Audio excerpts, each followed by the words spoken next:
بسم الله الرحمن الرحيم. الحمد لله رب العالمين بارئ الخلائق أجمعين باعث الأنبياء والمرسلين والصلاة والسلام والتحية والإكرام على البشير النذير السراج المنير سيدنا ونبينا وشفيعنا إن شاء الله أبي القاسم محمد. اللهم صل على محمد وآل محمد. اللهم صل عليه وعلى أهل بيته مظاهر جمالك وجلالك الذين كلامهم نور وأمرهم رشد ووصيتهم التقوى وفعلهم الخير وعادتهم الإحسان وسجيتهم الكرم واللعن على أعدائهم الشاكين فيهم المنحرفين عنهم أجمعين. أما بعد، فمن قال الصادق عليه السلام إن للعباس منزلة يوم القيامة يغبط بها جميع الشهداء. الصلوات والمحمد. اللهم صل على محمد وآل محمد.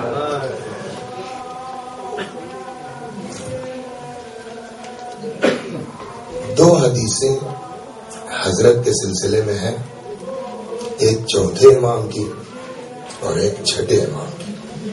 حضرت باب الحوائج ابو الفضل عباس سلام اللہ علیہ کے سلسلے میں ایک جگہ ارشاد ہوتا ہے کان عمنا العباس صلب الایمان ونافذ البصیرہ. ہمارے چچا عباس ایمان میں محکم پہاڑ کے مانند تھے. دیکھیے، شاید پہلی یا دوسری مجلس میں یہ بات عرض کی گئی تھی کہ ہم اور آپ گفتگو کے دوران بغیر سوچے سمجھے مثالیں دے دیتے ہیں، بغیر سوچے سمجھے جو ہے وہ کچھ نہ کچھ لفظ نکل آتا ہے، تھا کی جگہ تھی اور تھی کی جگہ تھا کہہ دیتے ہیں. لیکن اللہ یا اللہ کے یہ مخصوص نمائندے، ان کے یہاں مثالیں بھی جو ہے بالکل چن کے دی جاتی ہے، رکھی جاتی ہیں. اب اگر امام نے یہاں کہا ہے کہ عباس کا ایمان پہاڑ کے مانند ہے تو اس کے پیچھے کوئی راز ہے. اس لیے کہ ایک اور مثال ہے، ظاہر چھٹے امام سے وہ روایت ہے، اصول کافی میں آپ کے پاکستان میں ایک شخصیت ہوا کرتی تھی، مرحوم مولانا نجم الحسن صاحب کراروی رحمت اللہ علیہ. ان کی ایک کتاب ہے ذکر العباس.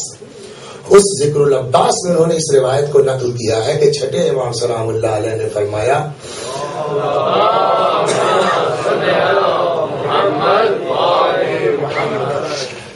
کہ امامت وہ عہدہ الہی ہے جو مخصوص ہے اللہ تبارک و تعالی سے، یعنی خدا کے علاوہ کوئی کسی کو امام نہیں بنا سکتا. حتیٰ رسول اللہ نے بھی مولا امیر المؤمنین سلام اللہ علیہ کا جو اعلان کیا وہ اپنی طرف سے نہیں کیا، بلکہ یا ایھا الرسول بلغ ما انزل الیک من ربک. اور وہ نعمان فہری نے جو ذرا سا شک کا اظہار کیا کہ صاحب آپ نے اپنی طرف سے کیا یا اللہ کی طرف سے کیا، وہاں بھی پیغمبر نے یہی جواب دیا کہ میں نے خدا کی طرف سے کیا. تو امامت وہ عہدہ الہی ہے جو مخصوص ہے اللہ تبارک و تعالی سے، یعنی اللہ کے علاوہ کوئی کسی کو امام بنا نہیں سکتا ہے، معین نہیں کر سکتا. یہ بات ختم ہو گئی. اس کے بعد امام نے مثال دی ہے، ذکر العباس میں نجم الحسن صاحب کراروی رحمۃ اللہ علیہ لکھا. اس کے بعد امام نے مثال دی. مثلا اگر علی چاہتے کہ اپنے بعد عباس کو امام بنا دیں تو ان کو اس بات کا اختیار نہیں تھا. تو یہ روایت ہے. لیکن سوال یہ ہوگا نا کہ آخر اس روایت میں امام ششم سلام اللہ علیہ کو مثال کے طور پر عباس کا نام لینے کی کیا ضرورت تھی؟ کیا امام حسن اور امام حسین جو دو امام ہیں مولا کے، ان کے علاوہ حضرت علی علیہ السلام کے صرف عباسی بیٹے تھے اور بیٹے نہیں تھے؟ جعفر بھی تو حضرت علی کے بیٹے ہیں، اون بھی تو حضرت علی کے بیٹے ہیں، عثمان بھی تو حضرت علی کے بیٹے، جس کے لیے میں نے عرض کیا کہ حضرت کے ایک دوست تھے عثمان ابن مظعون، جن کی محبت میں دوستی کی بنیاد پر اپنے فرزند کا نام عثمان رکھا، تو عثمان بھی تو حضرت علی علیہ السلام کے بیٹے تھے، عون بھی حضرت علی کے بیٹے تھے، تو یہ کسی کا نام لے لیتے کہ امیر المومنین سلام اللہ علیہ اگر چاہتے اپنے بعد اپنے کسی فرزند کو مثلا عون کو، مثلا جعفر کو، مثلا عثمان کو امام بنانا تو وہ نہیں بنا سکتے، تو ان کو اختیار نہیں. لیکن مثال کے طور پر چھٹے امام نے کس کا نام لیا؟ جناب عباس کا، کہ امامت وہ عہدے الہی ہے جو مخصوص ہے اللہ تبارک و تعالی سے. اللہ کے علاوہ کوئی کسی کو امام نہیں بنا سکتا. اگر امیر المؤمنین بھی چاہتے کہ اپنے بعد عباس کو امام بنا دیتے تو ان کو اس بات کا اختیار نہیں تھا. یہ عباس کا نام کیوں ہے مثال کے لیے؟ تو آپ ظاہر ہے کہ آپ کے لیے بہت زیادہ مقدموں کی ضرورت نہیں، ماشاءاللہ پڑھے لکھے افراد ہیں، کہ دیکھیے نام اسی کا لیا جائے گا، مثال کے طور کے اوپر ذکر اسی کا ہوگا جو ڈیزرو کر رہا ہوگا. سب کا نام نہیں لیا سکتا مثال کا. تو اس کا مطلب یہ تھا، اس حدیث کا شاید یہ نکلا کہ عباس کے اندر ساری صلاحیتیں موجود تھیں، لیکن چونکہ یہ عہدہ مخصوص ہے اللہ تبارک و تعالیٰ سے، علی کو حق نہیں تھا کسی کو بنانے کا. تو اس منزل پر ہے حضرت عباس علیہ السلام. یہاں بھی جو مثال دی ہے امام صادق علیہ السلام نے، چوتھے امام سلام اللہ علیہ نے، کہ عباس کا ایمان محکم پہاڑ کے مان. یہ پہاڑ سے تمثیل کی ضرورت کیا ہوئی؟ اس کا مطلب کیا ہوا؟ کیوں کہا کہ عباس کا ایمان پہاڑ کے مانند ہے؟ پہاڑ کے جو کام ہے، میں سائنس کا طالب علم تو نہیں، لیکن جو بیان کرتے ہیں لوگ، وہ تو اردو میں بھی آ گیا، فارسی میں بھی آ گیا، تب ہر زبان میں ترجمہ کہتے ہیں کہ پہاڑ جتنا اوپر دکھائی دیتا ہے اتنا ہی نیچے ہے. اور قرآن نے بھی پہاڑ کا ذکر کیا ہے، الم نجعل الارض مہادا والجبال اوتادا، کیا ہم نے زمین کو گہوارہ نہیں بنایا؟ والجبال اوتادا، کیا ہم نے پہاڑ کو زمین کے لیے کیل نہیں قرار دیا؟ اس کی تفسیر جب آپ پڑھیں گے تو علماء کا ہمارا فرمانا ہے کہ کیل، اللہ نے زمین کو پہاڑ کو زمین کے لیے کیل قرار دیا. اس کے پیچھے راز یہی ہے کہ پہاڑ جتنا بلندی پر ہے اتنا ہی فضا کے اندر کشش کا جذبہ پایا جاتا ہے. پہاڑ کا کام یہ ہے کہ وہ زمین کو روکے ہوئے کیل کی طرح سے. اگر یہ پہاڑ نہ ہوتا تو زلزلے آتے، زمین میں اتھل پتھل ہوتی. یعنی آج اگر زمین کو قرار حاصل ہے تو پہاڑ کی بنیاد پر، زمین اگر زلزلوں سے محفوظ ہے تو پہاڑ کی بنیاد پر. ہمارے چچا عباس کا ایمان محکم پہاڑ کے مانند ہے.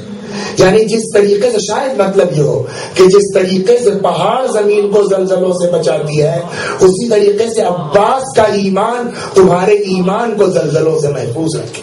اگر عباس کی زندگی سامنے رکھو، عباس کی تاریخ سامنے رکھو کہ جہاں بھوک ہے، جہاں پیاس ہے، جہاں کوئی بھی آدمی جو ہے اپنی نجات کی خاطر کچھ بھی کر سکتا ہے، وہاں آ کر کے خصوصی طور کے اوپر عباس کو امان نامہ دیا جا رہا ہے، چلے آؤ عباس ہماری طرف. اور اس وقت جواب کیا ہے حضرت کا؟ لعنت تیرے اوپر، تیرے امیر کے اوپر، تیرے امان نامے کے اوپر. حسین کو چھوڑ کے میں جنت کو چھوڑ کر کے جہنم کی طرف چلا ہوں. یہ ہے عباس کا ایمان جو دنیا کے سارے مومنوں کے ایمان کے لیے کیل کی حیثیت رکھتا ہے، زلزلوں سے محفوظ رکھے. دوسرا کام پہاڑ کا کیا ہے؟ یہ جو برف گرتی ہے، یہ برف باری ہوتی ہے، پہاڑ کے دامن میں محفوظ ہو جاتی ہے. پھر جب موسم گرما آتا ہے تو یہ پہاڑ سے برف پگھلتی ہے اور وہاں سے پھر دریا جاری ہوتے ہیں. پھر یہ پوری دنیا میں پھیل کر کے زمین کی ہریالی کا سبب بنتے ہیں، زراعت کے وجود کا سبب بنتے ہیں. تو یہ پہاڑ ہے جو زمین کو ہرا بھرا رکھتا ہے.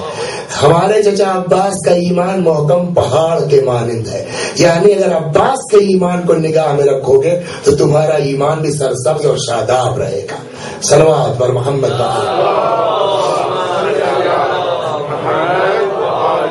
یہ دوسری روایت جو ہم نے عرض کی خطبے کے بعد پڑھی، ان للعباس منزلۃ یوم القیامہ، قیامت میں عباس کا وہ مرتبہ ہوگا کہ یغبط بہا جمیع الشہداء، جس کو دیکھ کے سارے شہداء غبطہ کر رہے ہوں گے. شہید کی فضیلت کیا ہے, شہید کا مرتبہ کیا ہے, کل یہ گزارش کی جا چکی کہ شہید وہ ہے کہ جس کے قبر کی خاک کو شہزادی نے تورک سمجھا. شہید وہ ہے جس کو مردہ نہیں کہہ سکتے ہو. شہید وہ ہے کہ جس کو مردہ سمجھ نہیں سکتے ہو. شہید وہ ہے جس کا حساب و کتاب نہیں ہوگا. ہمارا اتنا سا خون برداشت نہیں ہے, اللہ کو نماز درست نہیں ہے. شہید اپنے پورے خون آلود جسم کے ساتھ بارگاہ الہی میں جانے کی قابلیت رکھتا ہے. تو شہید کا یہ مرتبہ ہے. اب اگر اس عنوان سے دیکھا جائے تو بعد خدا و رسول و آل رسول دنیا میں شہید سے بڑھ کے کسی کا مرتبہ. اگر کوئی آدمی شہید ہو گیا ہے تو اب اس کے بعد اس کو کوئی آرزو نہیں ہونی چاہیے, اس لیے کہ جہاں وہ پہنچ سکتا تھا وہ اپنی آخری اسٹیج پر پہنچ چکا ہے. اب اس کے بعد کیا تم امام ہو جاؤ گے؟ اب کیا اس کے بعد تم کو رسول کا مرتبہ مل جائے گا؟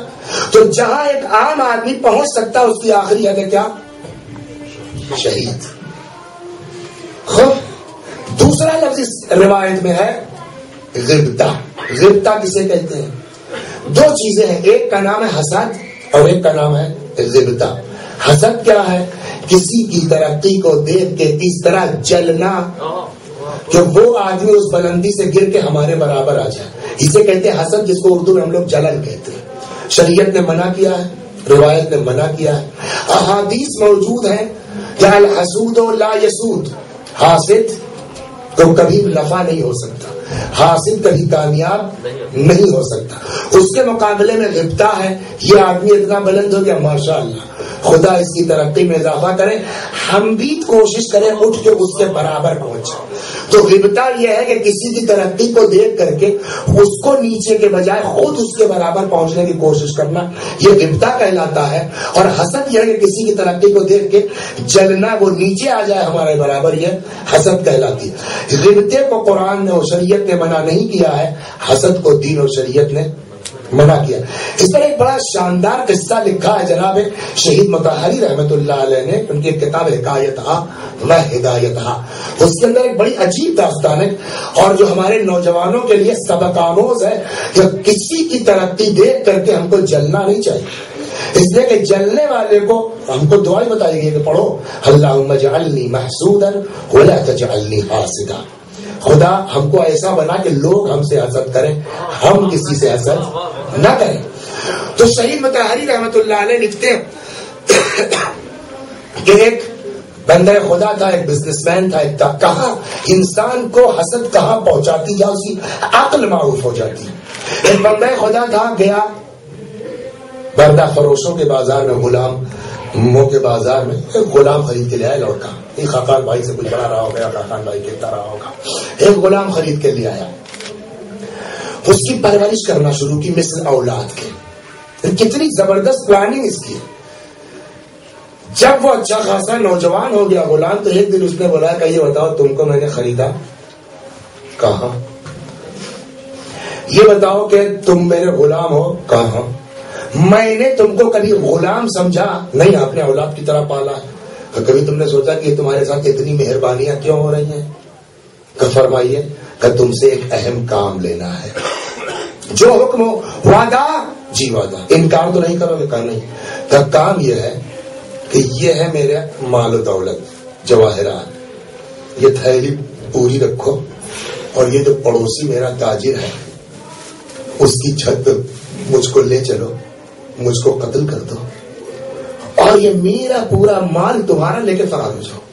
دنیا میں کوئی آدمی ایسا ہی پاگل ہے کہ جو کسی کو پیسہ دے کہ میرا مرڈر کر دو؟ حسد آدمی کو کہاں لے جائے. وہ لڑکا بوکھلا گیا, پاگل ہو گیا. کہہ رہے صاحب دنیا میں کوئی آدمی ایسا ہے جو اپنے قتل کے لیے کہے, یہ کیا کہہ رہے ہیں آپ؟ کہا نہیں تم نہیں سمجھو گے کہ میری قلبی کیفیت کیا ہے. ہم دونوں نے بزنس ایک ساتھ شروع کیا, ہم دونوں نے تجارت ایک ساتھ شروع کی. میں نے جتنی کوشش کی اس کو نیچے لانے کی اتنا ہی اوپر گیا, ترقی کرتا گیا. اب مجھ سے برداشت نہیں اس کی ترقی. بس اب ایک ہی صورت رہ جاتی ہے کہ دنیا کو میرے اس کے اختلافات پتا ہے, سارے پڑوسیوں کو, محلے والوں کو. اگر تم مجھ کو اس کی چھت پہ قتل کر دو گے, صبح اس کی چھت پہ لاش ملے گی, تو لوگوں کو سمجھنے میں دیر نہیں لگے گی کہ یہ اسی کا کام ہے. میں زندہ رہوں یا نہ رہوں، میرے قتل کے الزام میں پھنس کے یہ برباد ہو جائے. کہاں لے جاتی ہے حسد انسان کو؟ شیطان کب غالب آ جائے، کس کے اوپر غلبہ کر لے، نہیں معلوم. وہ لڑکا ہے، نوجوان ہے، اس نے کہا صاحب ٹھیک ہے چلیے، جب آپ خود ہی مرنا چاہتے ہیں تو ہم کو کیا ہے. لے کے آیا اس نے جو ہے اس پڑوسی کی چھت کے اوپر، ان کو بسم اللہ اللہ اکبر، ان کو جو ہے وہ حلال تو نہیں ہو سکتے نہ کسی قیمت پر، لیکن کہتے ہیں کہ حلال کیا، ذبح کر دیا. حلال تو نہیں ہو سکتے، ذبح کر دیا. سارا مال و دولت لے کے چلا گیا. اب صبح جو اس کا احساس تھا وہی ہوا کہ لاش ملی. پبلک نے گواہی دی کہ ایسا انہی کا کام ہوگا، ان کے تعلقات بہت خراب ایک زمانے سے ہیں، یہ لگتا ہے رات میں مارا، لاش ہٹا نہیں سکے، پھنس گئے ہیں یہ. وہ بیچارہ بے جرم و خطا گرفتار ہو گیا ان کے قتل کے الزام میں. اب مقدمہ شروع ہوا. قریب ہے کہ فیصلہ لکھا جائے. کب اللہ کس کے دل کو تبدیل کر دے، کب سے حور مان حسین علیہ السلام کو گھیرے ہوئے اور ساتھ عین وقت پر بہشتی ہو گیا، انسان نہیں ہو گیا. عین وقت پر آخری دن 10 محرم کو علیہ السلام ہو گیا. تو کب خدا کس کو توفیق دے دے، کیا ہو جائے نہیں معلوم.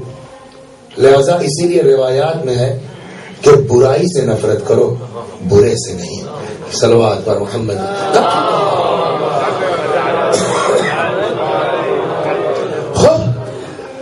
اب قریب ہے کہ اس کے سلسلے میں جج صاحب قاضی جی فیصلہ کریں کہ ادھر اس کے دل میں اچانک خیال ہوا یار ایک آدمی کو تم نے قتل کیا ہی ہے، دوسرا آدمی بے جرم و خطا کو پھنس رہا ہے، بے جرم و خطا بیچارہ قتل ہو جائے گا، تم اگر یہاں بیٹھے رہے تو بیچارہ شہید ہو جائے گا، قتل ہو جائے گا. چلو تم نے ایک نادانی کی، کم از کم دوسرے کو تو بچا لو، شاید اللہ معاف کر دے. قریب ہے کہ جج صاحب فیصلہ لکھے اتنے میں وہ آیا، میلارڈ قاتل یہ نہیں ہے، قاتل میں ہوں. سارا زمانہ گواہی دے رہا ہے، اس کی چھت پہ لاش ملی ہے، تم کہہ رہے ہو میں قاتل ہوں. کنیزہ پورا قصہ یہ ہے. اسی طریقے سے جو ہے وہ مرحوم نے مجھ سے کہا لے چلو قتل کر دو، یہ کرو. تب لوگوں کو بھی یاد ہے کہ ہاں یہ تو اس کا غلام ہے، اور جس دن یہ واقعہ ہوا اسی دن سے فرار بھی ہے، جو نہیں کسی کے دماغ میں آیا. خیر اب جب اس نے آ کے خود اقرار کر لیا، ساری شہادتیں ہو گئی، جج کو اطمینان ہو گیا، تو اس نے فیصلہ لکھا. تو جب چونکہ قاتل خود آ گیا اور اس نے اقرار کر لیا ہے، لہذا یہ باعزت بری ہوتے ہیں. اب اس لڑکے پر مقدمہ چلا. اب جج کا اپنا موڈ ہے. اس نے کہا صاحب اگر یہ قاتل ہے، کہ بے شک قاتل ہے، تو پھانسی کے مستحق تو ہے، لیکن اگر یہ آ کے اقرار نہ کرتا تو ایک بے خطا آدمی کو پھانسی ہو جاتی. تو مانا کہ اس نے ایک کو قتل کیا مگر دوسرے کو بچایا بھی تو ہے. لہذا میں ان کو بھی ان کی جرأت کی بنیاد پر، ان کی ہمت کی بنیاد پر کہ انہوں نے ایک آدمی کی جان بچانے کے لیے جو ہے وہ آ کر کے اقرار کر لیا، اپنی جان کی پرواہ نہیں کی، میں ان کو بھی باعزت بری کرتا ہوں. اس مرنے والے تاجر نے جان کس بنیاد پر دی تھی کہ میں رہوں یا نہ رہوں، میرے قتل کے الزام میں یہ تو پھنس کے پھانسی پا جائے گا. تمہاری جان چلی گئی، وہ باعزت بری ہو گیا. اب امام کی حدیث یاد ہے، الحسود لا یسود، حاسد کو کبھی نفع نہیں ہو سکتا. تو خلاصہ کہلانے کی ایک چیز ہے جس کا نام ہے غبطہ، اور ایک چیز ہے جس کا نام ہے حسد. حسد بری چیز ہے، شریعت نے منع کیا ہے. غبطہ بری چیز نہیں ہے، غبطہ اچھی چیز ہے، شریعت نے اس کو منع نہیں کیا. شہید سے بڑھ کر کے مرتبہ کائنات میں کسی کا نہیں ہے، اس سے اونچا کوئی آدمی جا نہیں سکتا ہے، لیکن مگر یہ کہ اس کے ساتھ فقیہ بھی ہو، جیسا کہ حضرت حبیب ہے صلوات اللہ. لیکن کربلا والوں کی بات ہے.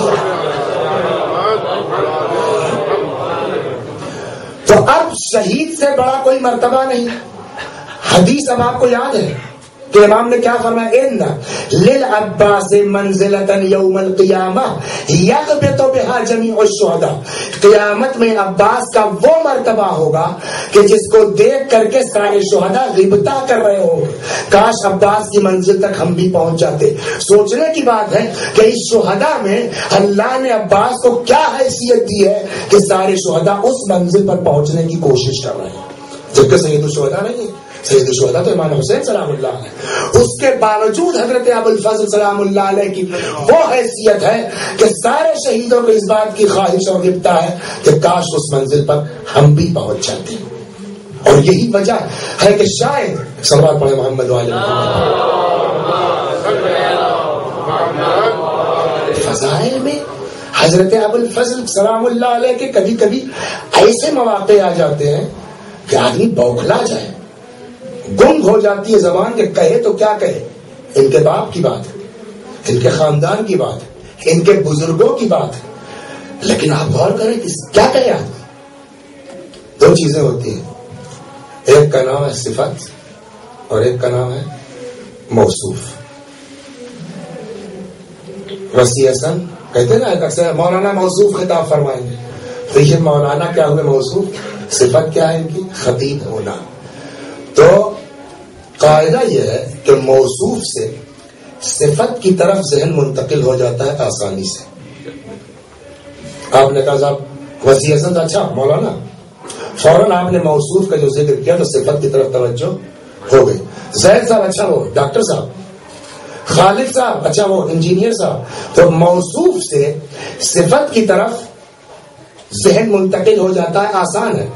لیکن آپ صرف صفت کے ڈاکٹر صاحب آئے تو آپ فوراً کہتے کون ڈاکٹر صاحب, کہتے مولانا صاحب ہیں تو کون مولانا صاحب. جہاں اگر کسی معاشرے میں ایک ہی ڈاکٹر ہے تب تو چلیے صحیح ہے کہ آپ نے کہا ڈاکٹر فوراً وہی چچا سمجھ میں آ جائیں گے.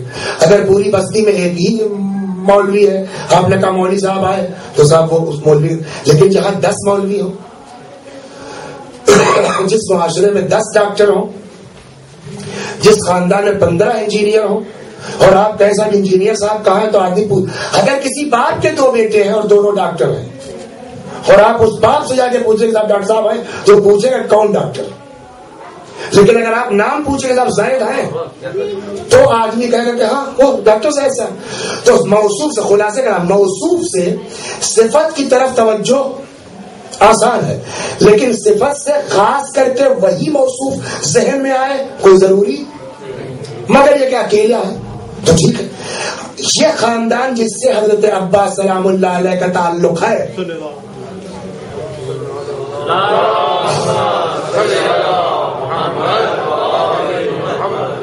جناب حمزہ سید الشہداء, جناب جعفر طیار, اسلام کی جنگوں میں علم اسلام کا جناب جعفر کے ہاتھ میں ہوتا تھا کہ نہیں ہوتا تھا. امیر المومنین سلام اللہ علیہ, ان کے ہاتھ میں اسلام کا علم ہوتا تھا کہ نہیں ہوتا تھا. تو جعفر علمدار نہیں ہے, حمزہ علیہ السلام علمدار نہیں ہے, جناب امیر المومنین ان کے باپ علمدار نہیں ہے. خاندان کا پرانا کام تھا حاجیوں کو پانی پلانا. جناب ابو طالب سقائے حرم ہے, جناب عبد المطلب ان کی ذمہ داری سقائے حرم ہے. تو سقا عبد المطلب بھی ہے, سقا ابو طالب بھی ہے, علمدار علی بھی ہے, علمدار جعفر بھی ہیں. لیکن ان صفتوں کو کس طریقے سے حضرت عباس علیہ السلام نے اپنایا ہے کہ آج اگر آپ سقا کہیے تو نہ ابو طالب کا تصور ہوتا ہے نہ عبد المطلب کا. آج آپ لفظ علمدار کہیے تو علمدار کہنے کے بعد نہ علی کا تصور ہوتا ہے, نہ جعفر کا تصور ہوتا ہے, نہ حمزہ کا تصور ہوتا ہے. صرف اور صرف علمدار کہنے سے کس کا تصور ہوتا ہے؟ حضرت عباس. باب الحوائج کا جناب فاطمہ زہرا سلام اللہ علیہ باب الحوائج نہیں ہے.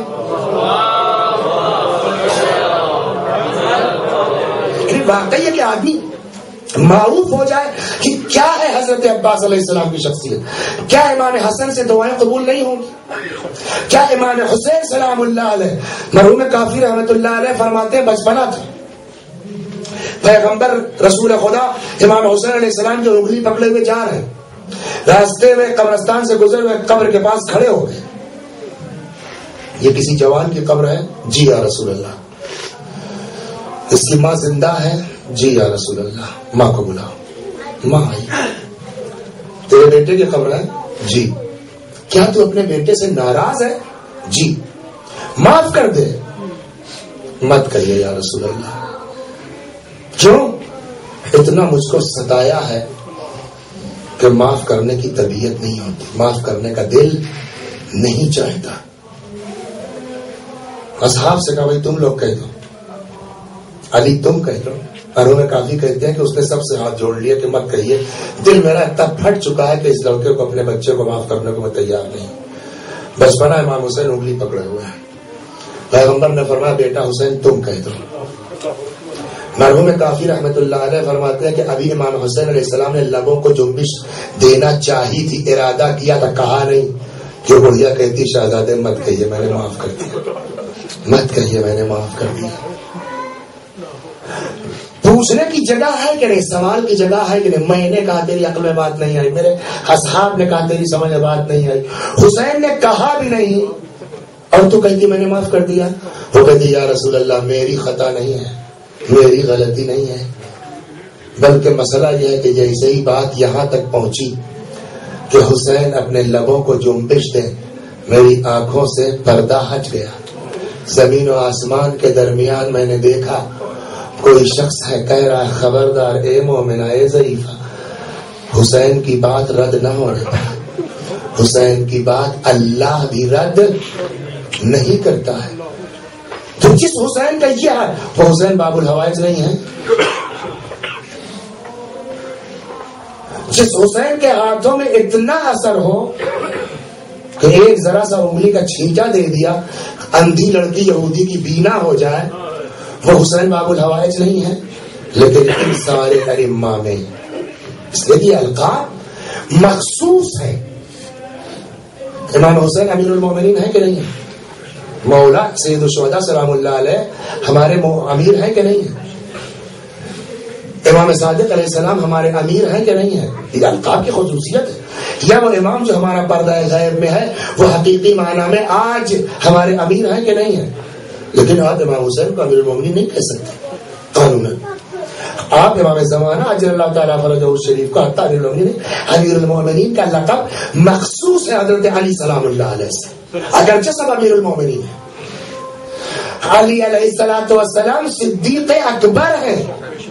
خود چوتھے امام نے دربار یزید میں جو خطبہ دیا اس کے مقدمے میں فرمایا کہ وَفُضِّلْنَا بِأَنَّ مِنَّا النَّبِيَّ الْمُخْتَارِ وَمِنَّا الصِّدِّيقُ وَمِنَّا الطَّيَّارِ، ہماری فضیلت یہ ہے کہ جعفر طیار ہم میں سے، نبی ہم میں سے، صدیق ہم میں سے۔ امیر المومنین سلام اللہ علیہ صدیق اکبر ہے، لیکن اس کے باوجود کیا علی علیہ السلام کو آپ صادق کہہ سکتے ہیں؟ کیا امام جعفر صادق علیہ السلام کو آپ جعفر باقر کہہ سکتے ہیں؟ جبکہ باقر العلوم کا امام جعفر صادق نہیں ہے۔ کیا امام حسن علیہ السلام غصے کو پیتے نہیں تھے؟ شام سے آدمی آ رہا ہے، جو منہ میں اس کے آیا بکتا گیا، جب بک چکا، بک کے تھک چکا تو حضرت نے فرمایا بھوکے ہو، مقروض ہو، سواری نہیں ہے، انتظام کر دیں گے۔ تو کیا قسم غیظ امام حسن میں نہیں ہے؟ لیکن آپ امام حسن کو کاظم کہیں گے نہیں نا، اس لیے کہ یہ القاب من جانب اللہ، خدا کی طرف سے آتا۔ اگرچہ یہ ساری صفتیں سارے ائمہ علیہ السلام میں ہیں، سب کاظم ہیں، سب صادق ہیں، سب باقر ہیں، سب تقی ہیں، سب نقی ہیں، سب سخی ہیں، سب جواد ہیں، لیکن یہ الفاظ مخصوص ہیں، یہ القاب مخصوص ہے۔ جواد کسی کا ہے، تقی کسی کا ہے، کاظم کسی کا ہے۔ ویسے ہی باب الحوائج، حاجتوں کا دروازہ، یہ لقب ساتویں امام کا ہے۔ اس کے علاوہ اماموں میں کسی کا لقب باب الحوائج نہیں ہے، اگرچہ حاجتیں سب کے ذریعے پوری ہو سکتی ہیں۔ ایک ایک امام کے آپ وسیلے سے دعا کیجیے، بے شک اللہ قبول کرنے والا ہے۔ کیا مرتبہ ہے ہمارے آقا و مولا حضرت ابو الفضل عباس علیہ السلام کا کہ جو لقب امام کاظم کا ہے بقیہ آپ 11 امام میں کسی کو نہیں کہہ سکتے، وہ لقب حضرت عباس کے پاس ہے، باب الحوائج۔ صلوات پر محمد۔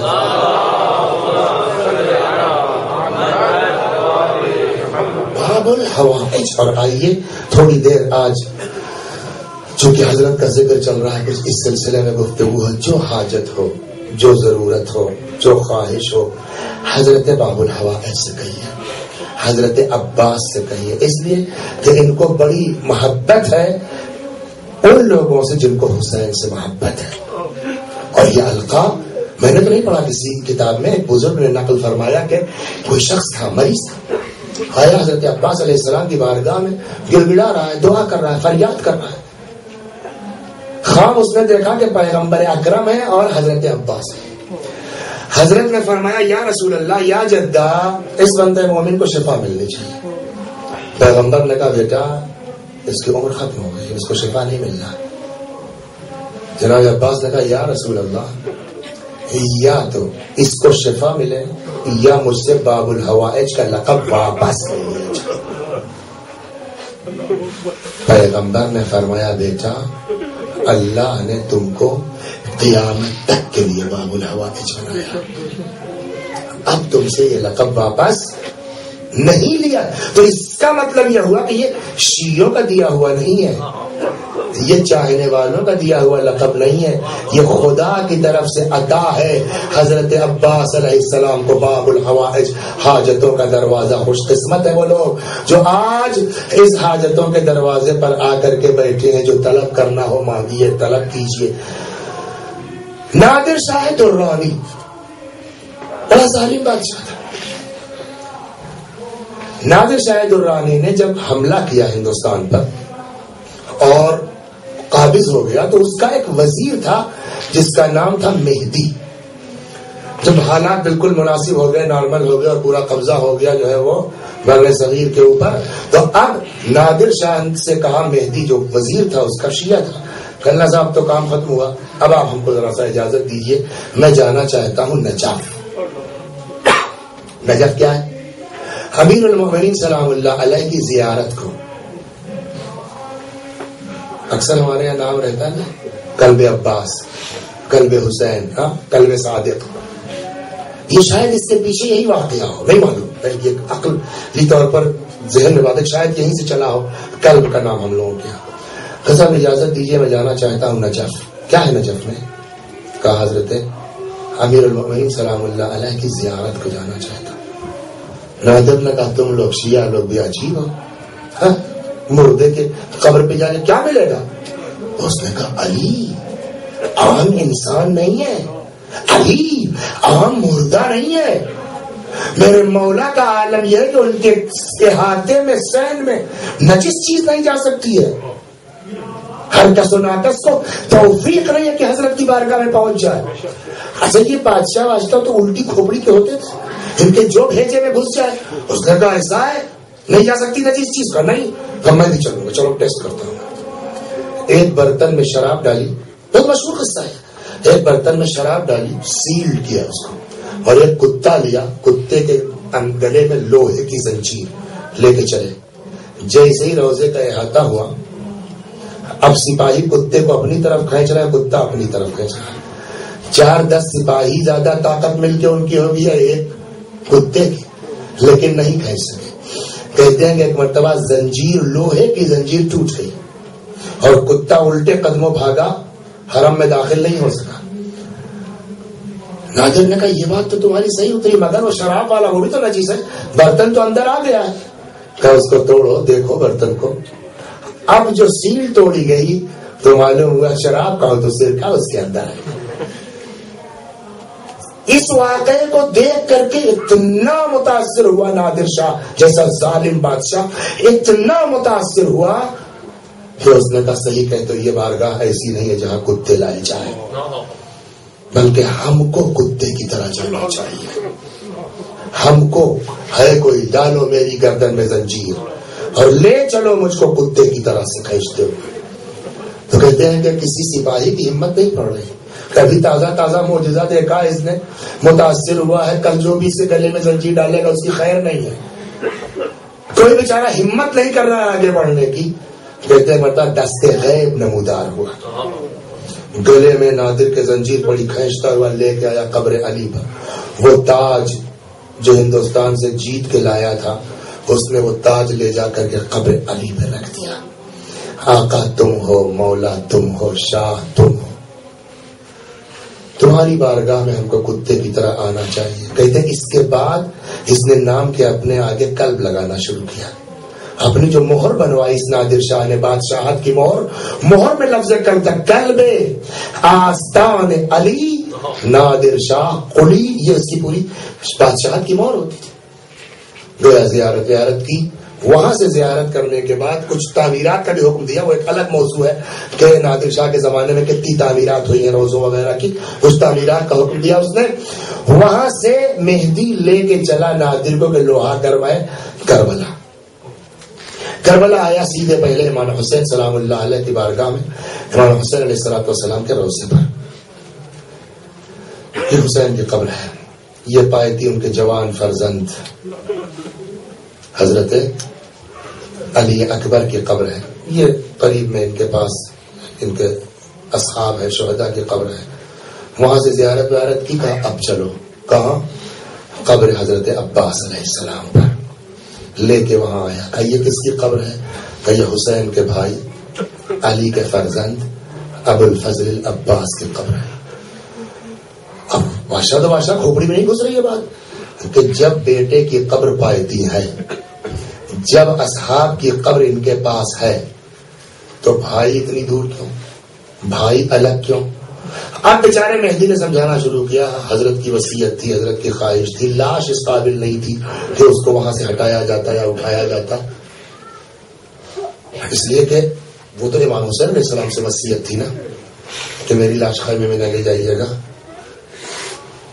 لیکن دفن کرتے وقت امام سجاد سے تو وصیت نہیں تھی کوئی نا، امام سجاد تو اٹھا کے لا سکتے تھے نا اور بھائی کے پاس دفن کر دیتے۔ اس کا جواب یہی ہے کہ حضرت کی لاش اس قابل نہیں تھی کہ ہٹائی جا سکے۔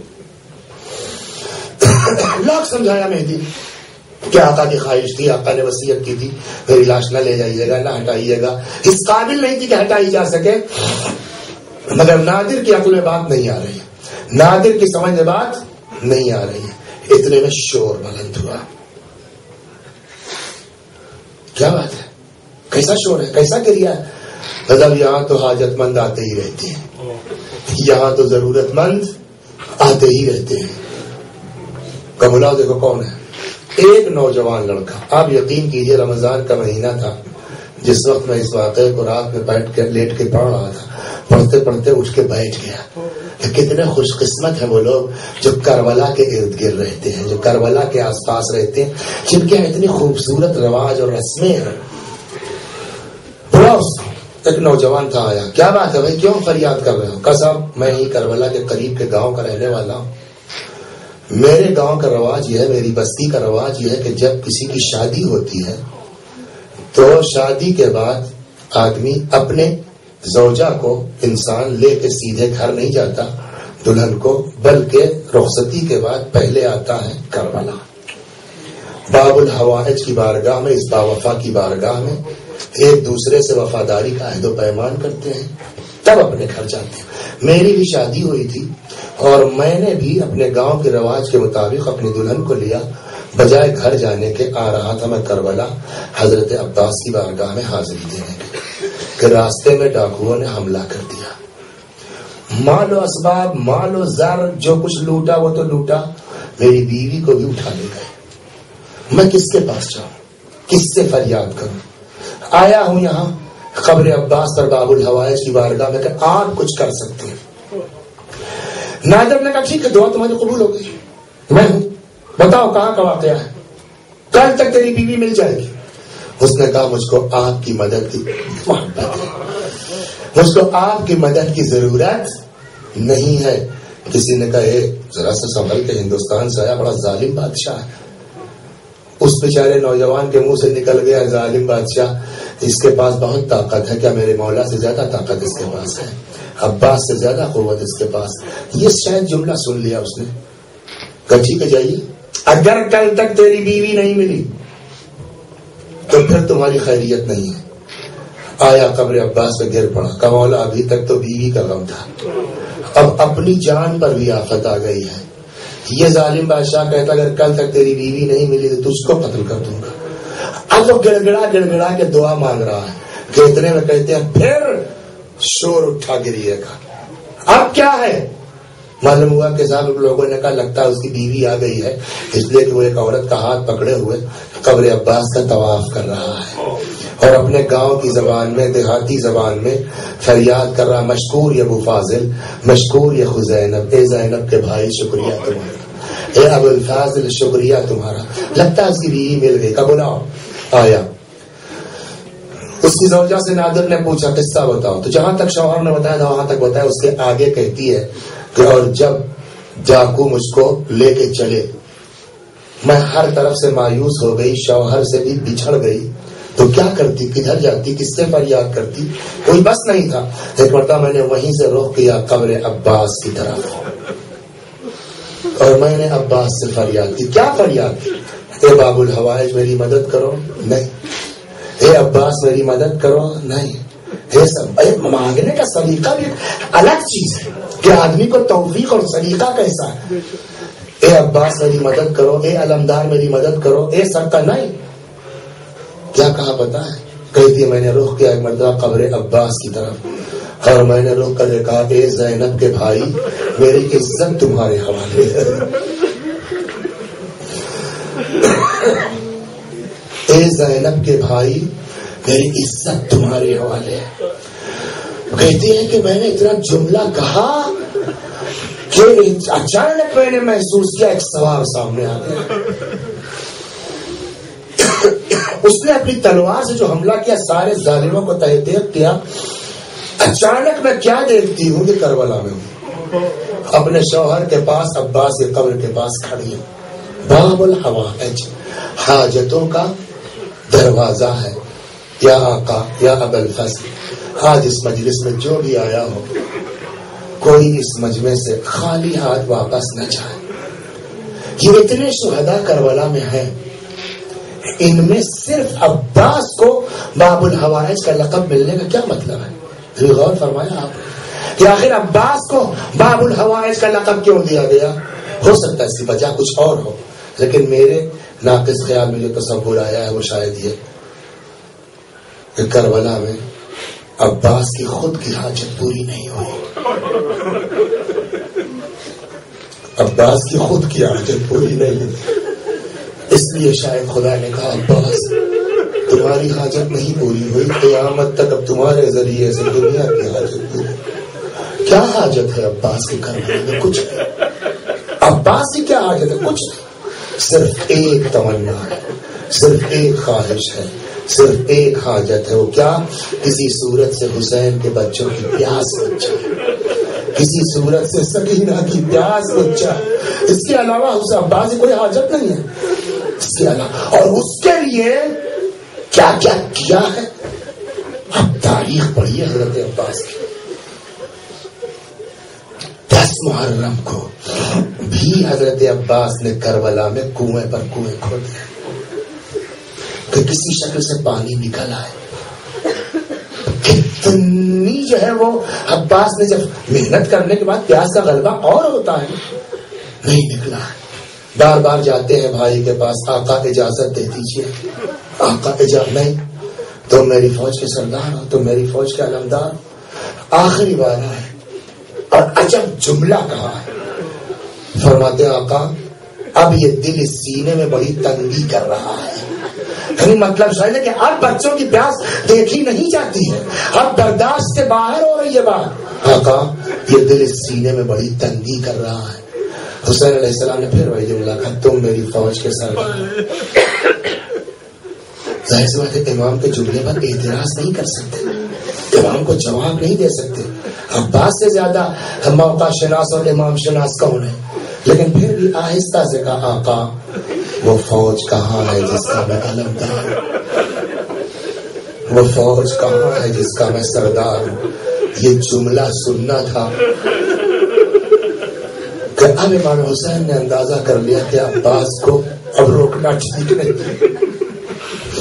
بڑا قلق ہو رہا میرے بھائی کو، تو اس پر بھی جنگ کی اجازت نہیں ہے. جملہ کیا ہے پتا ہے؟ ان عزمت علی الجہاد فاطلب لهؤلاء الاطفال قلیلا من الماء. اگر جہاد پر جانا ہی چاہتے ہو، ارادہ ہی کر لیا ہے، تو میرے بھائی فاطلب لهؤلاء الاطفال قلیلا من الماء، پہلے ان بچوں کے لیے تھوڑے سے پانی کا انتظام کر دو. یعنی پانی کی اجازت ہے تم کو جانے کی، جنگ کی اجازت شاید مطلب یہ نہیں ہے. عباس آئے، کہتے ہیں کربلا میں ایک خیمہ مخصوص تھا مشکیزوں سے. عباس آئے اس خیمے کی طرف تاکہ ایک مشکیزہ لے لیں. کیا دیکھا چھوٹے چھوٹے بچے اس خیمے میں اکٹھا ہیں، جن مشکیزوں میں نمی ہے کچھ، اس کو سینے سے لگائے بیٹھے ہیں تاکہ کچھ سکون مل جائے۔ عباس علیہ السلام نے آ کر کے وہاں سے ایک مشکیزہ لیا، جیسے ہی مشکیزہ لے کے عباس، خدا نہ کرے کسی کی آس بندھنے کے بعد ٹوٹ جائے، جب عباس مشکیزہ لے کے چلے ہوں گے، بچوں کو کتنی ڈھارس ہو گئی ہوگی، اب تو بس پیاس بجھ گئی، اب ہو گیا، اب چچا کو اجازت مل گئی ہے، وہ جا رہے ہیں میدان میں، اب پیاس بجھ جائے گی۔ بچے کتنے اطمینان میں ہو گئے ہوں گے، خدا نہ کرے آس بندھنے کے بعد ٹوٹ جائے۔ روایت کہتی ہے حضرت عباس علیہ السلام آئے میدان میں، فرات کے اندر داخل ہوئے۔ اے بابا کتنی پیاس ہو، جنگ کرنا یہ بھی پیاس کا سبب ہے نا، کنویں کھودنا یہ بھی پیاس کے غلبے کا سبب ہے نا۔ عباس فرات لے گئے، پانی پی سکتے تھے؟ نہیں تھے پی سکتے، کہتے ہیں مگر نہیں، ایک مرتبہ عباس نے چلو میں پانی لیا، کاہے کے لیے لیا؟ پینے کے لیے لیا نہیں۔ فذکر عطشن حسین وعیان ورمى الماء بیدہ، حسین اور ان کے بچوں کی پیاس یاد کی۔ یہ بھی حسین کی پیاس یاد کرنا ایک عبادت ہے۔ شاید حضرت عباس کو یہ پتا رہا ہو کہ اب بچنا مشکل ہے، لہذا مرنے سے پہلے ایک عبادت کر لو۔ فذکر عطشن حسین، حسین اور ان کے بچوں کی پیاس یاد کی۔ ورمى الماء بیدہ، چلو سے پانی فرات میں پھینک دیا، مشکیزہ بھر لیا، بھر کے مشکیزہ چلے ہیں۔ ابھی چند قدم چلے تھے، ایک شقی نے ایسی تلوار ماری کہ آقا کا داہنا بازو قلم ہو گیا۔ کسی کی ذرا سی انگلی کٹ جائے اور آپ اس کو ایک مصرع دے دیجئے کہ صاحب اس پر آپ سلام کہہ دیجئے، قصیدہ کہہ دیجئے، شعر کہہ دیجئے، وہ بعد میں کچھ کہے گا، دوست پہلے کہہ دے گا دیکھ رہے ہو اس کی انگلی کٹی ہوئی ہے، درد سے بے چین، وہ شعر کیا کہے گا۔ اور عباس کا بازو قلم ہو گیا نا۔ حضرت کو تکلیف نہیں ہے، درد نہیں ہے، لیکن روایت کیا کہتی ہے، ادھر بازو قلم ہوا، درد کا احساس ہے، فوراً امام کی شان میں قصیدہ پڑھنا۔ واللہ ان قطعتم یمینی انی احامی ابدا عن دینی وعن امام صادق الیقین نجل النبی الطاہر الامین۔ خدا کی قسم اگر میرا داہنا بازو قلم ہو گیا ہے، انی احامی ابدا عن دینی، میں اپنے دین کی حمایت ہمیشہ کرتا رہوں گا، وعن امام صادق الیقین، اس امام کی حمایت جس پر میرا سچا یقین ہے، جو اس نبی کی نسل میں ہے کہ جو طاہر بھی ہے امین بھی ہے۔ چلے جا رہے ہیں، حسین کی شان میں قصیدہ پڑھتے جا، بایاں بازو قلم ہوا، اللہ اکبر۔ عباس نے پھر قصیدہ پڑھنا شروع کیا۔ یہ بازو رک کر کے ایک بات اور کہہ دوں، آج اگر 2-4 منٹ بڑھتی ہے مجلس تو کیا، یہ بازو معمولی چیز ہے۔ کہتے ہیں بی بی زہرا سلام اللہ علیہا کہ جب شادی کا موقع تھا تو پیغمبر سے فاطمہ زہرا نے پوچھا، بابا میری شادی علی کے ساتھ ہوگی؟ ہاں۔ میرا مہر کیا ہوگا؟ جو چاہو مانگ لو، مجھ کو مال دنیا میں کچھ نہیں چاہیے، پھر بس اتنی اجازت مل جائے کل کو میدان قیامت میں آپ کی گناہگار امت کی شفاعت کر سکوں۔ کہتے ہیں ادھر فاطمہ زہرا نے فقرہ کہا، ادھر جبرائیل امین قبالہ لے کے نازل ہوئے، یا رسول اللہ خدا ضمانت لیتا ہے کل کو میدان محشر میں فاطمہ کو اس بات کا حق ہوگا جس کی چاہے شفاعت کرے۔ فاطمہ زہرا کو حق شفاعت مہر کے طور پر ملا ہے۔ اب اس کے بعد روایت کہتی کل کو جب میدان محشر ہوگا، پیغمبر کہیں گے علی فاطمہ سے کہو آ کے اللہ سے اپنا مہر مانگے۔ علی جائیں گے زہرا چلیے امت خطرے میں ہے، اللہ سے اپنا مہر لیجیے۔ فاطمہ چلیں گی، روایت کہتی ہے مولا سوال کریں گے زہرا آپ چل تو نہیں، آپ کے پاس وسیلہ کیا ہے شفاعت کا؟ اب جو روایت کہتی ہے سنیے عباس کیا ہے، کفانی لاجل هذا المقام الیدان المقطوعتان لابن العباس۔ مجھ سے پوچھتے ہو اس موقع پر وسیلہ شفاعت؟ علی میرے لیے اس موقع پر میرے بیٹے عباس کے دونوں کٹے ہوئے بازو کافی ہے۔ فاطمہ زہرا جن بازوؤں کو وسیلہ قرار دے معمولی ہے. مرحوم شیخ جعفر شوستری رحمت اللہ علیہ رضوان اللہ علیہ یہ بازو کیا ہے؟ فرماتے ہیں کہ میں قبر عباس روضہ حضرت عباس ہے دعا اور عبادت میں مصروف تھا. اچانک کیا دیکھتا ہوں ایک تابوت لایا گیا. 13-14 سال ایک لڑکا تابوت کے ساتھ ہے. تابوت کو عباس کی زری کے پاس رکھ دیا گیا. نوجوان نے زری کو پکڑا, کہتا عباس دنیا میں میرے پاس اس ماں کے علاوہ کوئی نہیں ہے, میری ماں کو شفا دے دو. شیخ جعفر فرماتے میں نے آ کر کے اس ضعیفہ کی حالت دیکھی. میں نے کہا بیٹے جاؤ اس کے غسل و کفن کا انتظام کرو, اس کا بچنا مشکل ہے. اس لڑکے نے گھور کے مجھ کو دیکھا, کہتا شیخ جعفر تم عالم دین ہو, غیر ان کی بارگاہ سے لے کے جاتا ہے, مجھ سے کہہ رہا جاؤ غسل و کفن کا انتظام کرو. ایسا جذباتی. میں نے کہا بھیا تم جانو تمہارے مولا چاہیے. میں آ کے پھر اپنی دعا و عبادت میں مصروف ہو گیا. اس کے بعد میں نے سنا ایسی جسارت کی میں کانپ گیا. سری کو زور سے جنبش دی, کہتا عباس دنیا تمہاری بارگاہ سے لے کے جاتی ہے, میں اتنی دیر سے فریاد کر رہا ہوں. عباس اگر میری ماں کو شفا نہیں ملی نا تو میں نجف چلا جاؤں گا, اور آپ کے بابا امیر المؤمنین سے آپ کو شکایت کروں. شیخ جعفر کہتے ہیں میں لرز گیا, میں کہا کہ یہ کیا جسارت ہے بدتمیزی. لیکن اس نے صرف کہا ہی نہیں کر ڈالا. ایک مرتبہ تابوت کو ماں کے چھوڑا, روزے سے باہر نکل گیا. تھوڑی دیر کے بعد تابوت میں جنبش ہوئی, وہ ضعیفہ اٹھ کے بیٹھ گئی. اتنے میں وہ نوجوان لڑکا آیا. ماں نے بیٹے کا ہاتھ پکڑا اور عباس کی زری کا طواف شروع کیا. شکریہ ادا کر رہے ہیں, نکلنا چاہتے. میں نے دوڑ کر پکڑا. میں نے کہا بیٹا رکو, پہلے قصہ بتاؤ کیسے تم کو شفا مل گئی. کہتا تم ہی تو کہہ رہے تھے نا جاؤ غسل کفن کا انتظام کرو. دیکھا میں نے لے لیا. مانگنے کا ڈھب ہونا چاہیے, مانگنے کا ہنر ہونا چاہیے, مانگنے کا سلیقہ. کہا ہوا کیا, قصہ بتاؤ تم. لڑکا کہتا ہے کہ جب میں کربلا سے کچھ دور نکلا شہر سے باہر تو ایک سوار میرے قریب آن کے کھڑا ہو گیا. کہاں جا رہے ہو؟ نجف جا رہا ہوں. کیوں؟ عباس کی شکایت کرنے. کیا کیا ہے عباس نے؟ بات سوال معقول. کہیں مالک کی شکایت نوکر کرتے ہیں, کہیں آقا کی شکایت غلام کر. کیا کیا؟ کہ دنیا کو ملتا ہے, میرے پاس کائنات میں اس ماں کے علاوہ کوئی نہیں ہے. شفا کی درخواست کر رہا ہوں, نہیں سنی جا رہی.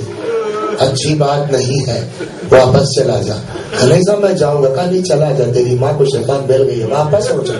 تو آپ کے کہنے پہ چلا جاؤں, اتنا راستہ آ چکا ہے, وہاں جاؤں معلوم ہوا شفا نہیں ملی, پھر مجھ کو اتنا چلنا پڑے گا. دنیا میں ایسے آقا کہاں ملیں گے جو عطا بھی کریں اور چاہنے والوں کی نازبرداری بھی کریں. کہ نہیں یقین آتا, آ میرے گھوڑے پہ سوار ہو جا, میں اپنے ساتھ تجھ کو لے چلتا ہوں. اپنی آنکھ سے اپنی ماں کو دیکھ لے, اگر شفا مل گئی ہے تو ٹھیک, نہیں ملی ہے میں وعدہ کرتا ہوں اپنے اسی گھوڑے سے اس کو نجف تک پہنچا دوں گا. جتنی چاہے میں شکایت عباس ہی کر لوں. بچہ نہیں سمجھ پا رہا بھی کیا ہو رہا ہے میرے ساتھ. آگے بڑھا, ایک مرتبہ غور سے دیکھا کہ تمہارے گھوڑے کا قد زیادہ ہے, ذرا سا اپنا ہاتھ بڑھاؤ, سہارا دے دو تاکہ گھوڑے پہ سوار ہو سکوں. جیسے ہی یہ جملہ کہا, آنے والے نے کہا اے عباس کے نام پہ مانگنے والے, تو اس کو یہ پتا نہیں کہ دنیا کی حاجتیں پوری کرنے والا خود اس کی حاجت پوری نہیں ہوئی. سکینہ کی پیاس بجھانے کے لیے اس نے اپنے بازو کٹا دیے. اللہ اکبر. شاید حضرت کی مرضی یہی ہو کہ اسی کو پڑھا جائے, اس لیے بات آ کے بازو پہ ٹک گئی. میں آگے جا رہا تھا مگر بات بازو پہ ٹک گئی. ایک خطیب تھے جن کا نام تھا سید کاظم. ایک شخص آیا, خواب میں دیکھا اس نے حضرت عباس کو. آقا نے فرمایا جا کے کاظم سے کہو میرے ذاکر سے کہ میرا مصائب کیوں نہیں پڑھتا. وہ آیا, اس نے کاظم سے کہا کاظم میں پیغامبر ہوں حضرت عباس کا.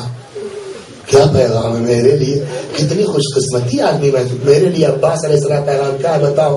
کہا آقا نے فرمایا ہے کہ کاظم سے کہو میرا مصائب کیوں نہیں پڑتا. تو کاظم نے کہا تم تو میری مجلسیں سنتے ہو, تم نے نہیں سنا میں مسائل پڑھتا ہوں؟ یہ کیسا خواب؟ کہا میں نے بھی خواب میں آقا کو جواب دیا کہ آقا میں نے سنا ہے کاظم آپ کے مسائل پڑھتا ہے. کہا وہ تو بے شک پڑھتا ہے، لیکن اس سے کہو کہ وہ مسائل پڑھے جو سب سے دل دوست. جلدی بتاؤ آقا نے کون سے مسائل پڑھنے کو کہا ہے؟ کہ کاظم آقا نے فرمایا کہ میرے ذاکر سے پوچھو جب کوئی شخص گھوڑے سے زمین پر آتا ہے اپنے بازوؤں کو ٹیک دیتا ہے، جس کے جسم پر بازو نہ ہو وہ گھوڑے سے زمین پر آیا ہوگا تو کس کا؟ ماشاء اللہ ماشاء اللہ.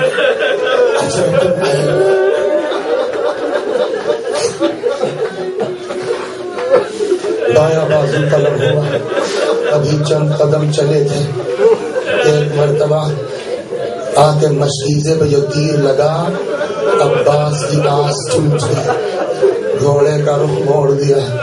چند قدم چلے تھے، عباس کے سر پر ایک گرز پڑا، آواز دیا اخا ادرک اخا. حسین کے کانوں میں عباس کی آواز پہنچی، گھوڑے پہ سوار ہوئے، تیزی کے ساتھ عباس کی طرف بڑھے، سرحانے آ گئے. یہ بھی عباس علیہ السلام نے اپنا مسائل بیان کیا، وہ سن لیجیے اور ختم تو آئے سرحانے بیٹھ گئے. سنتے رہتے ہیں، اپنے بچپنے سے ہم نے بھی سنا کہ آقا نے کیا کہا، میری لاش خیمے میں نہ لے جائے، اس لیے کہ آپ ہی کہتے تھے نا میں سردار لشکر ہوں، سردار کی لاش دیکھ کے بیویاں برداشت نہیں کر سکتی. دوسرے میں نے بچوں سے پانی کا وعدہ کیا تھا، میں نہیں چاہتا میری لاش بھی بغیر پانی کے جائے. اور دوسری خواہش یہ ہے آقا، ایک آنکھ میں تیر ہے، ایک آنکھ میں تیر ہے،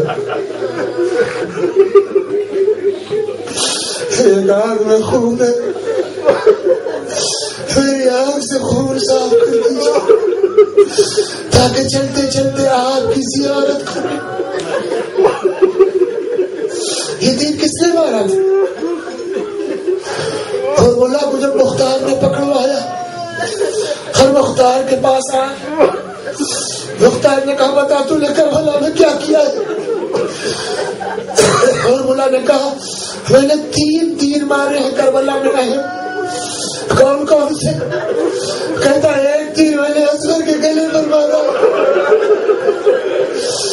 ایک تیر میں نے حسین کے سینے پر مارا، اور ایک تیر میں نے عباس کی ہاتھ پر مارا.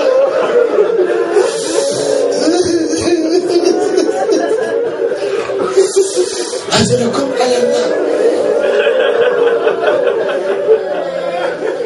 قوم میں کوئی ذاکر تھے، آپ بھی روئے نا، قوم میں کوئی ذاکر تھے جنہوں نے یہ مسائل پڑھ دیا تیر والا. بعد میں کوئی بزرگ عالم تھے، انہوں نے اس ذاکر کو پکڑا ٹوکا، کہا ایسی روایتیں مت پڑھا کرو جس کی سند ضعیف ہو. جنہوں نے ٹوکا تھا رات میں خود خواب میں دیکھا حضرت عباس کو آقا تشریف لائے، فرماتے ہیں تم کربلا میں تھے، تم تھے کربلا میں، تم کو پتا ہے کربلا میں کیا ہوا میرے سے؟ میں بتاؤں تیر کا قصہ کیا ہے؟ آقا فرمائیے. فرمایا جب میرے دونوں بازو قلم ہو گئے کہ اچانک آ کر کے میری آنکھ پر ایک تیر لگا، ہاتھ ہوتا تو ہاتھ سے تیر کو نکال دیتا، ہاتھ تو تھا نہیں، پہلے میں نے سر کو جنبش دی کہ تیر نکل جائے. جب صورت نہ بن سکی تو میں نے سر کو جھکایا کہ گھوڑے کے پشت اور ٹانگ سے دبا کر کے سر اٹھا لو تیر نکل جائے.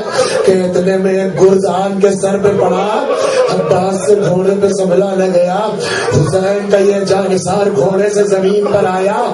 اب عباس خواہش کر رہے ہیں آقا خون صاف کر دو تاکہ چلتے چلتے زیارت کر لوں. عباس کو ایک مرتبہ آقا کی زیارت کی، کہتے ہچکی عباس نے لی، روح جو نکلی. اب حسین کی کیفیت اور مجلس تمام، کہتے جیسے ہی عباس کی روح نکلی، حسین جنہوں نے سر اپنے زانوں پہ رکھ رکھا تھا عباس کا، سر رکھ دیا زمین پر، کھڑے ہو گئے. تاریخ کہتی ہے آسمان کو تکتے ہیں، کمر پہ ہاتھ رکھ لیتے ہیں، اپنے آپ کو عباس کے لاشے پہ گرا دیتے ہیں، بار بار اٹھتے ہیں، آسمان کو تکتے ہیں، کمر پہ ہاتھ رکھتے ہیں، عباس کے لاشے پہ گرا دیتے ہیں، اور یہ جملہ کہتے جاتے الا انکسر ظہری وقلت حیلتی، بھیا کمر ٹوٹ گئی، بھیا تجبیر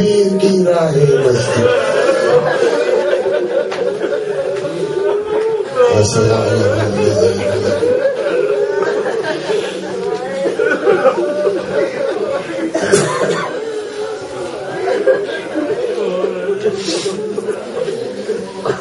وسيعلم الذين أي منقلب ينقلب.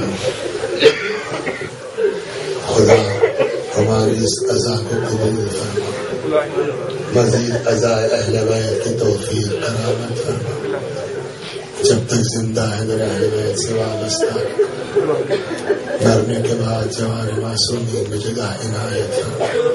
یا اللہ ہم سب کو اس دنیا میں قبر حسین کی زیارت، آخرت میں شفاعت حسین نصیب فرما۔ آخر دعوانا الحمد للہ۔